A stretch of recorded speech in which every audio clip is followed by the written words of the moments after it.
আমরা একটা মিটার পরিবর্তন করতে আসছি। এই যে মিটারটা, এই মিটারটা ছিল এখানে লাগানো, এটা পরিবর্তন করে নতুন একটা মিটার দিয়ে দিচ্ছি।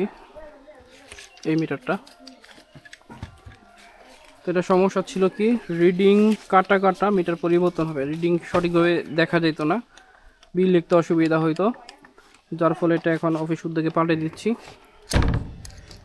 তো যাদের বাসা বাড়ির মিটারগুলো নষ্ট হয়ে যায় বা এরকম সমস্যা থাকে, আপনারা বিদ্যুৎ অফিস অভিযোগ জানালে মিটার পরিবর্তন করে দেবে।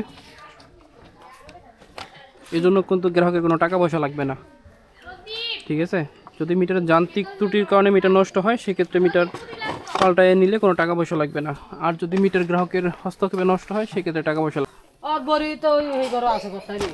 আপা শুনেন, এই যে মিটার নষ্ট, মিটার পাল্টাই দিলাম অফিস থেকে, কয় টাকা লাগছে? এটার জন্য কোনো টাকা দিয়েছেন কাউরে? না। হ্যাঁ সেটাই জিজ্ঞেস করছি। না না, হ্যাঁ ওইটাই জিজ্ঞেস করছি যে এইটা মিটার তো নষ্ট হয়ে গেছে, নষ্ট জিনিস পাল্টাইছেন অফিস থেকে, কোনো টাকা পয়সা আইছে লিখতে, দুই সারে কইছে কই কি আপা আপনার এটা লেখা বুঝতে দেন, তো লেখা বুঝাতে না ভাই তো কি করমু, কই এটা ফালটাই দিয়া যায়। হ্যাঁ সেটাই, ওরাই রিপোর্ট করিয়া দিছে, ওই রিপোর্ট অনুযায়ী আমরা নতুন মিটার এনে লাগাই দিলাম, ঠিক আছে।